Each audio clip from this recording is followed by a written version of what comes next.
Okay, Assalamualaikum warahmatullahi wabarakatuh dan selamat sejahtera. Okey, jadi pada kelas hari ini kita akan belajar tentang kata tugas. Okey, mula-mula kita lihat dulu kepada standard kandungan, memahami dan menggunakan golongan kata yang sesuai dalam pelbagai bidang, mengenal pasti dan menggunakan golongan kata tugas dengan betul mengikut konteks. Okay, jadi mari kita lihat dulu apakah itu definisi kata tugas. Okay, kata tugas bermaksud perkataan yang hadir dalam ayat, klausa atau frasa dan mendukung sesuatu tugas sintaksis tertentu sama ada sebagai penghubung, penerang, penentu, penguat, pendepan, pembantu, penegas, penafi, pemenar, pemeri atau tugas-tugas lain. Okay, jadi inilah dia 4 golongan dalam kata tugas iaitu kata penyambung ayat, kata praklausa, kata prafrasa dan pascafrasa dan juga kata pascakata. Okey, jadi hari ini kita akan tekankan kepada kata penyambung ayat dalam kata tugas iaitu kata hubung. Kata hubung ni dia terbagi kepada 3 jenis iaitu kata hubung gabungan, kata hubung pancangan dan kata hubung berpasangan. Okey, mari kita lihat definisi kata hubung gabungan. Kata hubung gabungan menggabungkan dua klausa atau lebih yang sama taraf sifatnya. Jadi inilah dia kata hubung gabungan iaitu dan, tetapi, atau, serta, seraya, sambil dan lalu. Okey, mari kita lihat contoh. Dia merupakan seorang yang sangat kaya tetapi dia seorang yang baik hati. Okey, kalau kita nampak perkataan tetapi ni, dia nak menyatakan sesuatu sifat yang berlawanan. Okey, dalam ayat ni, walaupun dia kaya tetapi dia baik hati. Kadang-kadang ada orang tu dia kaya dan dia juga sangat sombong, betul tak? Tapi dalam ni dia nak nyatakan walaupun orang ni dia kaya tapi dia baik hati. Macam juga walaupun dia seorang yang miskin tetapi dia seorang yang pemurah. Dia nak cakap walaupun orang ni miskin tapi dia pemurah, dia tak loki, dia tak tamak. Okey? Okey, faham. Yang kedua, kakak mendengar lagu sambil mengemas rumah. Okey, dalam ni kalau nampak perkataan sambil, bermaksud dia membuat dua kerja dalam satu masa yang sama. Okey, sambil-sambil kakak ni dengar lagu, dia ada buat kerja sampingan. Sampingannya ialah dia mengemas rumah. Sambil-sambil dia dengar lagu, sambil-sambil tu juga dia kemas rumah. Jadi kalau nampak kata sambil ni, itu ialah kata hubung gabungan di mana dua perbuatan dilakukan pada masa yang sama. Okey, tengok contoh yang ketiga. Dia harus membayar saman sebanyak RM5,000 atau dia akan dikenakan tindakan lebih berat. Okey, kalau kita nampak perkataan atau bermaksud dia mempunyai pilihan. Okey, sebagai contoh, saya mahu baju berwarna biru atau baju berwarna hijau. Okey, dia kena membuat pilihan. Dalam ayat ni, dia kena buat pilihan sama ada dia harus bayar saman sebanyak RM5,000 atau dia akan dikenakan tindakan yang lebih berat. Mungkin tindakan penjara ke ataupun mandatory apa-apalah. Okey, dalam hal ni dia ada pilihan sama ada dia kena bayar RM5,000 ataupun kalau dia tak nak bayar RM5,000, pilihan yang lain ialah dia akan dikenakan tindakan lebih berat. Okey, jadi itulah dia fungsi kata hubung gabungan atau, di mana atau ni kita mempunyai pilihan. Okey, contoh yang seterusnya. Petir berdentum lalu kilat sabung menyabung. Okey, kalau kita tengok perkataan lalu, dia bermaksud perbuatan yang dilakukan secara berturut. Okey, sebagai contoh, kakak masuk ke bilik lalu mengunci pintu dari dalam. Maksudnya perbuatan tu dia berturutan. Dia tak ada yang terhenti dekat tengah-tengah tu, dia terus je buat perkataan tu. Okey, faham tak? Sebaik saja kakak masuk dalam bilik, dia terus kunci pintu. Okey. Sekarang kita akan ke tajuk seterusnya iaitu kata hubung pancangan. Okey, apakah itu kata hubung pancangan? memancangkan sesuatu klausa pada klausa yang lain untuk membentuk ayat majmuk pancangan. Okey, sebenarnya kata-kata hubung yang kita belajar hari ini, kita dapat peroleh dalam ayat-ayat majmuk. Nanti kita akan masuk kepada tajuk ayat-ayat majmuk. Mungkin saya akan bincangkan dalam kelas ataupun saya akan buat video jugalah. Kita tengok macam mana. Okey, sekarang kita akan lihat kepada jenis-jenis kata hubung pancangan. Kata hubung pancangan ni dia mempunyai 3 jenis, iaitu kata hubung pancangan relatif, kata hubung pancangan komplement dan juga kata hubung pancangan keterangan. Okey, mula-mula sekali kita tengok dulu apakah itu kata hubung pancangan relatif. Okey, kata hubung pancangan relatif ni dia ada satu sahaja iaitu perkataan yang. Okey, apakah fungsi kata hubung pancangan relatif? Iaitu untuk menghubungkan klausa utama dengan klausa kecil. Okey, mari kita lihat contoh. Okey, klausa utama, Sarah membaca majalah itu. Klausa kecil, majalah itu dibeli di kedai. Jadi, kalau kita taruh perkataan kata pancangan relatif yang, kita akan dapat Sarah membaca majalah yang dibeli di kedai itu. Okey. Seterusnya, kita ke kata hubung pancangan komplement. Kata hubung pancangan komplement ni ada dua sahaja, iaitu bahawa dan juga untuk. Apakah fungsinya? Menghubungkan klausa pelengkap kepada satu klausa utama. Okay, jadi kita faham kata hubung pancangan komplement ni merupakan pelengkap kepada klausa utama.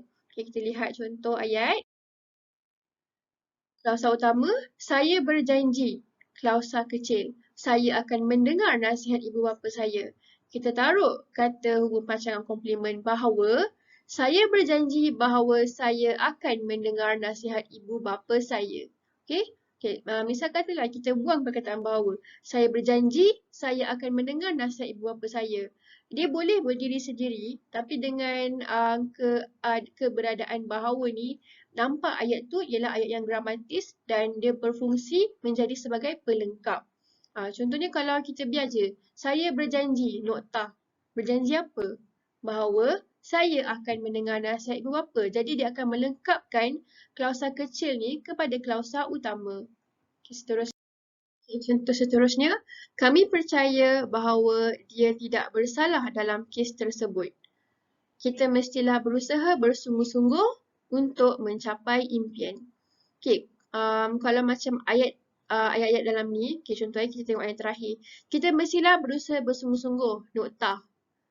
Okay, memang boleh berdiri sendiri, tapi dengan keberadaan untuk mencapai impian, kita tahu bahawa dia berusaha bersungguh-sungguh untuk mencapai impian. Jadi itulah dia fungsi ayat kata hubung pancangan komplement untuk melengkapkan sesuatu kepada klausa kecil. Jadi kita faham fungsi bahawa dan untuk ni untuk melengkapkan.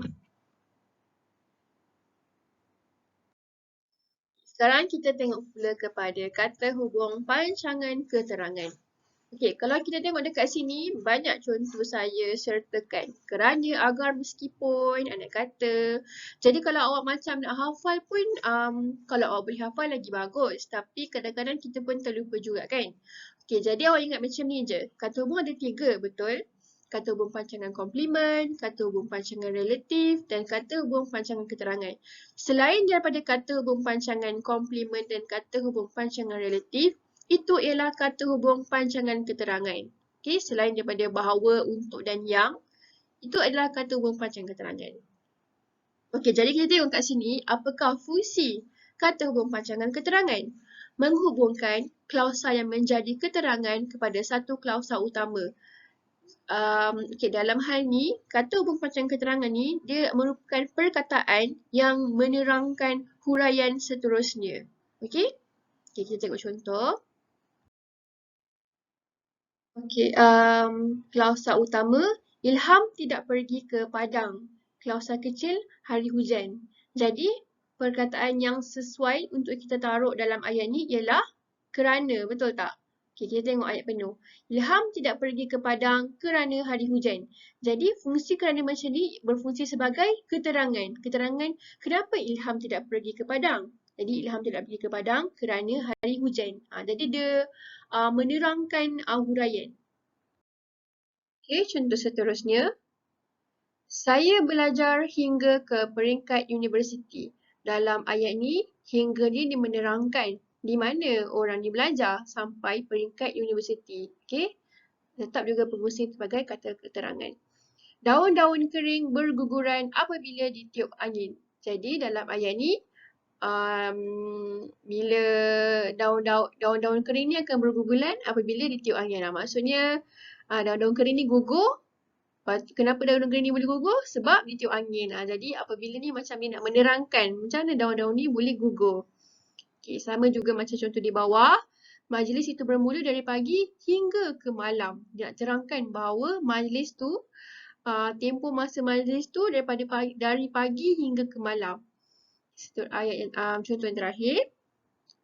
Kamu harus berehat agar cepat sembuh.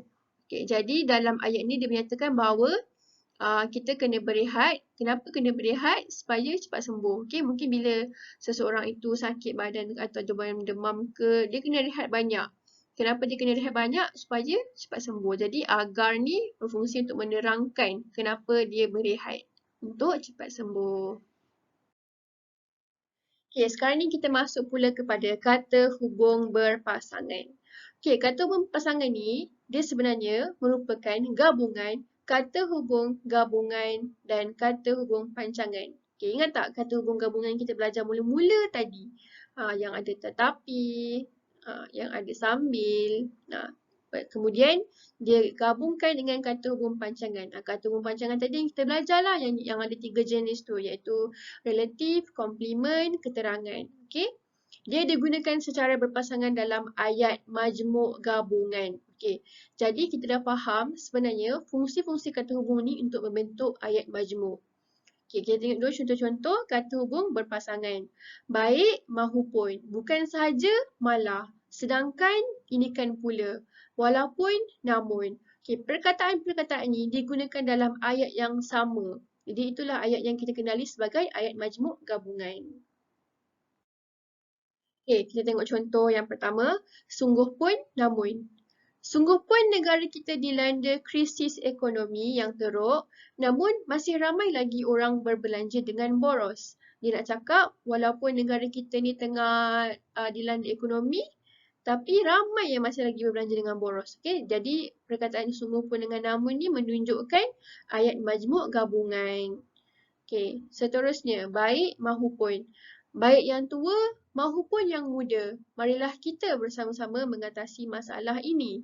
Okay, jadi ayat majmuk gabungan dalam ayat gabungan dalam ni ialah baik dengan mahupun. Dia nak cakap yang tua ke yang muda ke sama je. Kita sama-sama atasi masalah ini. Jadi ayat berpasangan yang sesuai ialah baik mahupun. Jadi itu sahaja topik kita pada hari ini yang kita tekankan iaitu kata hubung.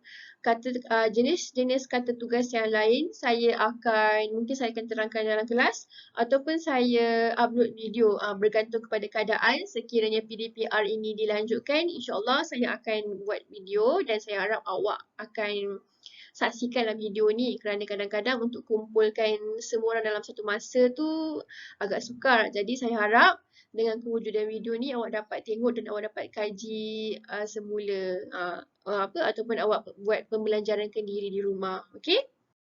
Okey, sebelum kelas berakhir, kita ada kuis. Jadi sebelum kelas kita berakhir, saya ada sediakan kuis. Okey, jadi awak semua wajib jawab kuis ni sebagai tugasan awak di rumah. Okey, jadi saya tujukan khas terutamanya kepada kelas 1 SBM Elektronik dan juga 1 SBM Kimpalan. Saya harap awak dapat buat kuis dan sebelum tu awak saksikan dulu video ni dan awak buat kuis. Okey, saya harap semua orang dapat berjaya menjawab kuis tersebut dan saya akan bagi feedback dalam kelas seterusnya insya-Allah. Okey, sekian terima kasih. Kalau ada sesiapa yang tak faham, boleh tanya saya sama ada melalui Telegram atau WhatsApp. InsyaAllah saya akan reply. Dan saya harap awak dapat buat lah. Okay, terima kasih. Assalamualaikum.